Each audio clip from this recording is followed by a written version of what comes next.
Dommage. Mais enfin, c'est pas grave.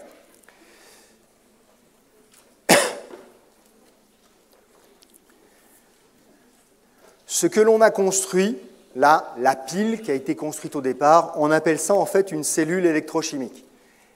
Et il existe deux types de cellules électrochimiques. Celle qu'on vient de construire, voilà,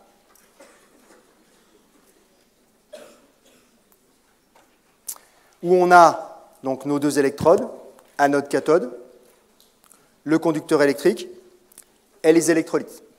Voilà, c'est ça une cellule. À la base, c'est juste ça. Dès l'instant où on a cet ensemble-là, on a une cellule électrochimique.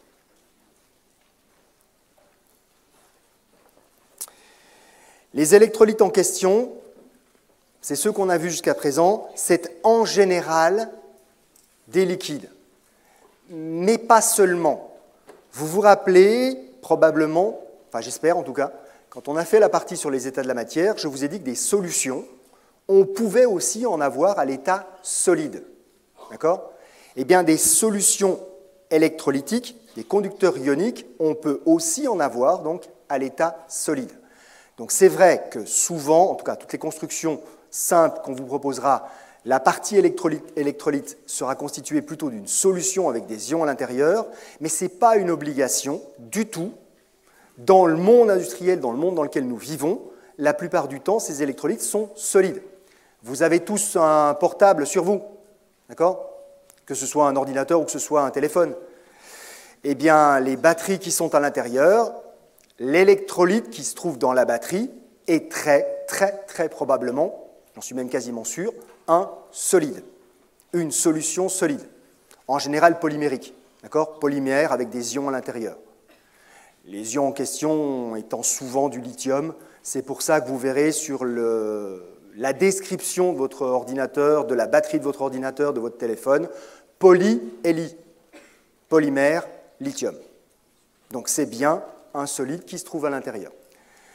Il y a des tas d'évolutions, des tas de choses qui sont en train de changer là-dedans, ça évolue rapidement, mais on reste sur cette logique. Pourquoi solide ? Tout simplement parce que c'est moins dangereux. Voilà. Le solide ne risque pas de couler dans le système et ne risque pas de vous brûler, parce que souvent, ces composés-là sont relativement acides, plutôt acides d'ailleurs que basiques. Okay ? Donc ça pourrait être dangereux si ça coulait.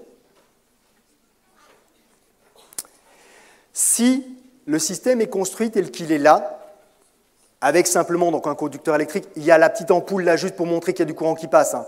Mais l'ampoule, elle ne sert à rien d'autre que montrer qu'il y a du courant qui passe. Donc le conducteur électrique qui relie les deux électrodes. On aura donc d'un côté une anode qui est négative, de l'autre côté une cathode qui est positive. Oups. D'accord ? Et les électrons, c'est logique, c'est ce que j'ai décrit jusqu'à présent, c'est le système qu'on a utilisé donc, pendant près de 3 heures actuellement, c'est le système de la pile, le système qui évolue spontanément, dans lequel on aura donc delta E, le potentiel de la cathode moins le potentiel de l'anode, qui sera positif. Ça évolue naturellement, c'est ce qu'on appelle une pile. Et cette pile, on l'appelle une cellule dite galvanique, du nom de Galvani, un des premiers chimistes à avoir étudié ces phénomènes électriques. D'accord ? Pas de problème ? On peut par contre construire le système légèrement différemment en remplaçant, ou plutôt en plaçant au milieu du conducteur électrique, un générateur. Un générateur qui va forcer les électrons à circuler dans l'autre sens. Et on est bien d'accord sur forcer les électrons à circuler dans l'autre sens. Si on enlève le générateur, les électrons circuleraient de l'électrode négative vers l'électrode positive. Mais en plaçant correctement le générateur, donc en borne inversée, on force les électrons à circuler dans l'autre sens. Ça veut dire nécessairement que la différence de potentiel aux bornes du générateur est supérieure à la différence de potentiel de la pile que l'on a construite, la partie qu'on a construite, pour forcer les électrons à circuler dans l'autre sens. Si les électrons circulent dans l'autre sens, ça veut dire qu'on arrache des électrons à la borne qui est positive. Ben oui, on enlève des électrons de ce côté-là, il n'y en avait déjà pas beaucoup, et on en enlève encore. puisqu'on les fait circuler dans l'autre sens. Ça veut donc dire qu'à cette électrode-là, maintenant, on aura non plus une réduction, mais une oxydation. Et si les électrons vont, donc si c'est une oxydation, ça veut dire que cette électrode-là, elle s'appelle une anode. D'accord? Voilà. Parce que l'électrode à laquelle se produit une oxydation, ça s'appelle une anode. C'est la définition de ce qu'est une anode. Donc voilà ce qu'on a ici. Mais vous voyez que cette fois-ci, dans cette construction-là de cellules électrolytiques, cette borne-là n'est pas négative. On arrache des électrons alors qu'il y avait déjà un déficit d'électrons. Dans une cellule électrolytique, donc un système qui n'est pas spontané puisqu'on le force en sens inverse, l'anode est positive. Si on force les électrons de l'autre côté, ça veut dire que de l'autre côté, il y a trop d'électrons, on aura donc une réduction. On va consommer ces électrons, les faire disparaître. Si on a une réduction, ça veut dire qu'ici, on a forcément une cathode. On a donc inversé par rapport à la pile, l'anode et la cathode. Cette cathode, vous le voyez, pourquoi il ne m'écrit pas, voilà. Cette cathode, vous le voyez, cette fois-ci est négative, parce qu'on force les électrons en sens opposé.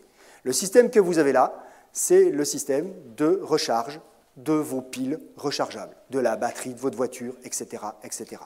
D'accord ? C'est comme ça qu'on recharge une pile. On met un générateur, prenez votre pile, vous la mettez dans le chargeur, on met un générateur en pôle opposé pour forcer le courant à circuler dans l'autre sens. Et donc à produire à l'anode une, vous le voyez ici, oxydation, alors que normalement on aurait le contraire, et à la cathode, une réduction. En gros, on régénère les produits chimiques qui permettront, une fois qu'on va libérer la pile, de fonctionner normalement. La pile était vide, on la recharge chimiquement. Par le courant électrique qui circule en sens inverse, on est en train de refabriquer des oxydants et des réducteurs pour que la réaction puisse repartir à nouveau. Alors potentiellement ça, on se dit, on pourrait le faire avec des piles normales, et oui, on peut le faire avec des piles normales, d'accord ? Le problème, c'est que les réactions chimiques qui sont mises en jeu dans les piles normales sont difficilement réversibles. D'accord ? Les produits chimiques qui sont utilisés, en particulier les électrolytes qui sont utilisés dans les piles normales, dites alcalines, ne sont pas dans un état chimique qui est facilement réversible. Donc on peut, en tout cas en théorie, on peut en pratique, mais ça chauffe, ça produit des gaz dans la pile qui ont toutes les chances de la faire exploser à un moment ou à un autre. Donc ce n'est pas une bonne idée. Au contraire, les batteries rechargeables, les piles dites rechargeables, elles, les produits chimiques qui sont mis en jeu, ne libèrent pas de gaz quand on inverse la réaction. Comme ils ne libèrent pas de gaz, les piles ne gonflent pas, elles chauffent un peu, mais elles ne gonflent pas, et donc elles ont à peu près aucune chance d'exploser. À peu près, si vous avez entendu les déboires d'Apple, de Samsung, les années précédentes à propos de batteries qui explosent ou de portables, de téléphones mobiles qui brûlent et qui crament dans les avions et qu'on sort, vous savez que ce n'est pas tout à fait vrai, des fois ça se passe mal, la recharge. D'accord ? Voilà.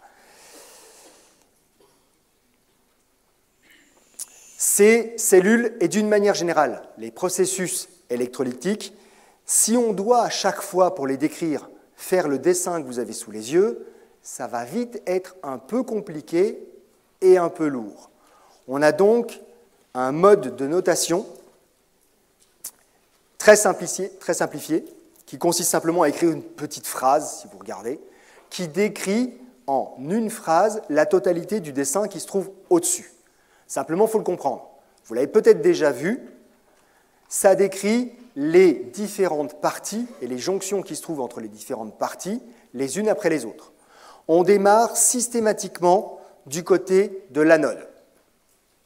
Donc, l'anode, ici, où se produit l'oxydation, c'est une barre de zinc.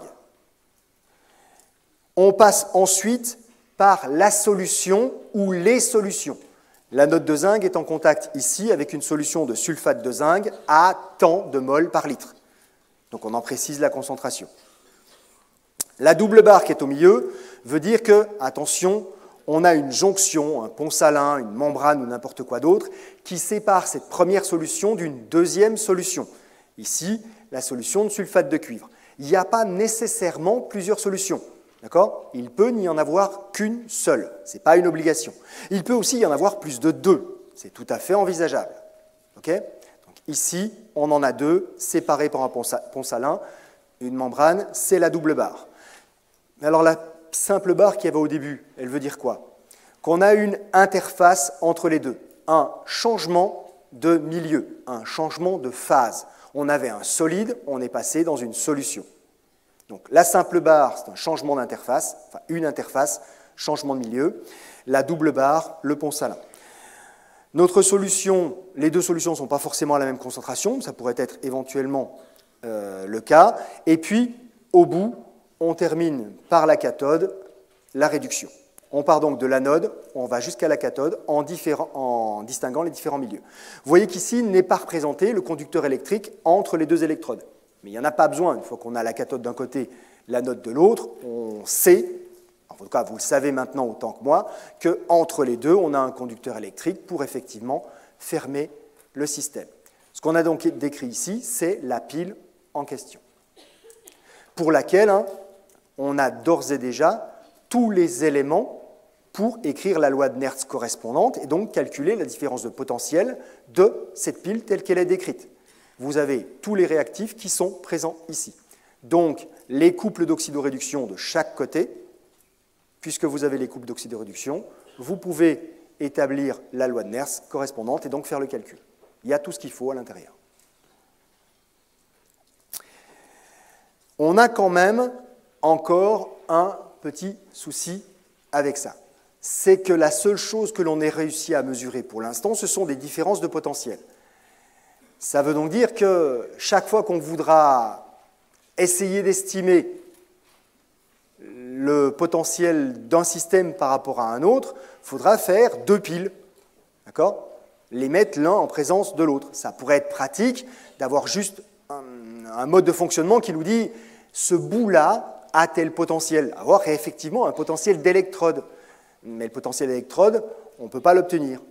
Puisqu'on ne peut pas l'obtenir, on a décidé de créer un système non pas absolu, mais relatif. C'est quelque chose à comparer au système de mesure des températures. On a une échelle absolue, les Kelvin, un vrai zéro, et puis des échelles relatives qui sont par exemple celles de Celsius, de Fahrenheit, de Réaumur, etc. etc. D'accord ? Où on a placé un zéro arbitraire. On a fait la même chose avec les potentiels électrochimiques, avec les potentiels d'électrodes. On a choisi arbitrairement un zéro, de manière parfaitement arbitraire. Donc, puisque ce n'est pas mesurable, on va le mesurer par différentes par rapport à ce qu'on a décidé comme étant le zéro. Et ce zéro, ce couple électrochimique dans certaines conditions dont le potentiel est égal à zéro, et vous le voyez ici, c'est écrit là, d'accord ? Son potentiel, c'est 0 millivolts. Les zéros, là, ils ne sont pas là pour faire joli, ils sont pour dire que c'est défini au millivolt près. C'est ce qu'on appelle... Oups, attendez, j'y reviens. C'est ce qu'on appelle, j'y reviens, voilà, c'est ce qu'on appelle l'électrode normale à hydrogène, qu'on abrège en général par ENH. Donc ENH, électrode normale à hydrogène. Cette électrode-là, on la place systématiquement à la borne négative du voltmètre. Et on placera l'autre électrode, celle dont on veut mesurer le potentiel relatif, à la borne positive du voltmètre. Elle est constituée, comme vous pouvez le voir, de plusieurs éléments. C'est décrit dans la petite phrase qui se trouve en dessous. Une électrode en platine qui plonge dans une solution qui contient des ions H+ à 1 mol par litre. Ça veut dire que le pH de cette solution est sensiblement égal à 0. Une solution très très acide. D'accord? Et dans laquelle bulle du dihydrogène gazeux sous 1 bar. Vous voyez que la construction en elle-même, elle est un petit peu alambiquée. D'accord? Un machin comme ça, ce n'est pas très simple à transporter. Mais c'est ce qu'on a défini comme étant 0. C'est relativement facile à faire en laboratoire, pas très facile à trimballer dans une salle de cours sur le terrain. Mais c'est ce qu'on a défini comme étant le 0. Cette électrode-là est à 0 millivolts à toute température. À toute température, elle est à 0 millivolts. Donc, ça veut dire qu'elle n'est pas définie à 0 à une température donnée. Elle est à 0 à toute température. On met de l'autre côté l'électrode, on mesure. Ici, par exemple, on a l'électrode de zinc, d'accord, une électrode en zinc qui plonge dans une solution qui contient des ions zinc 2 à 1 mol par litre. Et sur le voltmètre, on mesure moins 0,763 volts, 763 millivolts. Eh bien, ça veut dire que le potentiel de cette électrode, relatif à ENH, c'est 763 millivolts. Voilà, tout simplement. Et une fois qu'on a ça, on fait la même chose pour un peu tous les couples d'oxydoréduction auxquels on pense, dont on a besoin.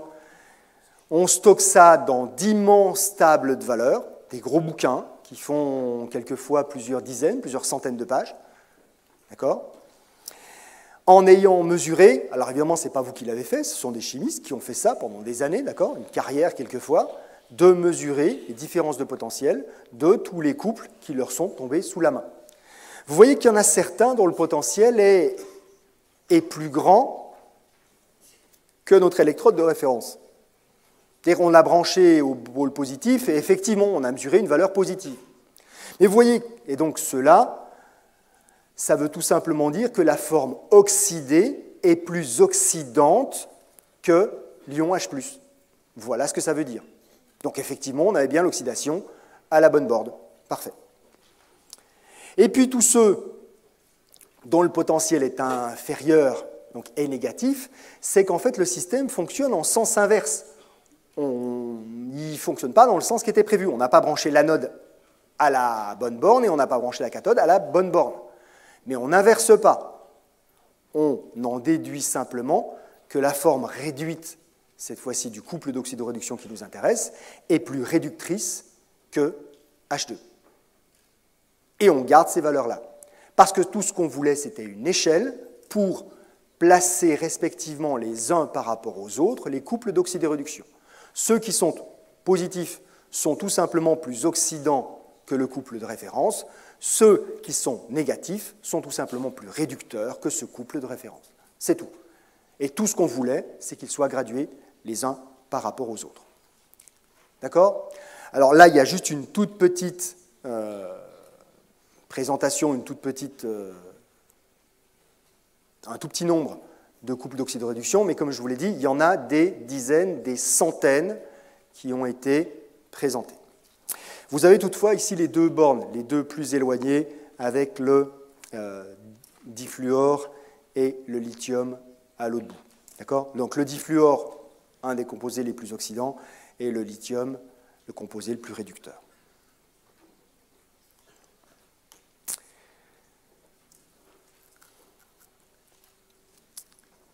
La loi de Nernst que vous avez là, d'accord, elle a été écrite, et dans le système tel qu'il est présenté, elle a été écrite comme un système qui est spontané. Si le système est spontané, le delta E que l'on a calculé doit être positif. C'est la cathode moins l'anode. D'accord ? Ça a de l'importance, c'est pour expliquer pourquoi je n'ai pas mis les deltas quand j'ai écrit ici, quand j'ai fait la correction avec mon hypochlorite et le dichlore, l'exercice que je vous avais demandé, que je vous ai proposé. Pourquoi je n'ai pas mis delta, j'ai mis E égale E0 ? Parce que, en ayant défini la différence de potentiel dans ce système par rapport à ENH en l'ayant définie par rapport à celle que j'ai définie comme étant 0. Ça veut dire que ma différence de potentiel que j'ai mesurée là, c'est le potentiel de la cathode moins le potentiel de cette anode qui est égal à 0. Si c'est égal à 0, ça veut dire que dans mon delta E, ces termes-là disparaissent. Et donc que mon delta E, ce que j'ai mesuré sur le voltmètre, c'est directement le potentiel de la cathode par rapport au quotient des activités de ce qui se passe à cette cathode. Alors là, vous vous dites peut-être, attendez, le premier 0 là, le E0 anode qui soit égal à 0, c'est ce qu'il nous a dit. Effectivement, il a dit le potentiel de l'électrode normale à hydrogène, c'est 0. Donc je comprends pourquoi il a mis 0. Il n'y a pas de problème. Mais le log de Q de l'anode, il est égal à 0. Là, j'ai plus de mal déjà. Pourquoi est-ce qu'il a mis 0 ici? C'est le quotient des activités de ce qui se passe à l'anode. Et à l'anode, vous l'aurez noté, on a H+ et H2. D'accord? H2 dont la pression partielle a été fixée à 1 bar, la pression de référence, et dont la concentration en ion H+ a été fixée à 1 mol par litre, la concentration de référence. Donc l'activité de H2 et l'activité de H+ du côté de notre anode, de notre électrode normale à hydrogène, les deux activités sont égales à 1. Et log de 1, ça fait 0. D'accord? Donc on a bien 0 pour E0 de l'anode, de ENH, et on a bien aussi 0 pour le log du quotient des activités de cet ENH, parce qu'on a choisi les concentrations et les pressions, justement pour qu'on ait ce log qui soit égal à 0. Eh bien, ce que l'on a là, sous les yeux, c'est ce qu'on appelle le potentiel d'électrode relatif, relatif à ENH. Et celui-là, on peut l'écrire sans delta. D'accord? On peut l'écrire sans delta. En se rappelant bien que ce n'est pas un potentiel absolu. C'est par rapport à une électrode donnée, cette électrode ayant été choisie arbitrairement comme étant l'électrode normale à hydrogène. Voilà, tout simplement. C'est bon? Ouais. Donc, vous avez le droit, et vous pouvez comprendre maintenant pourquoi on met des fois des deltas, c'est quand c'est des vraies différences, et des fois on ne les écrit pas, alors que théoriquement on ne peut mesurer que des différences. Okay?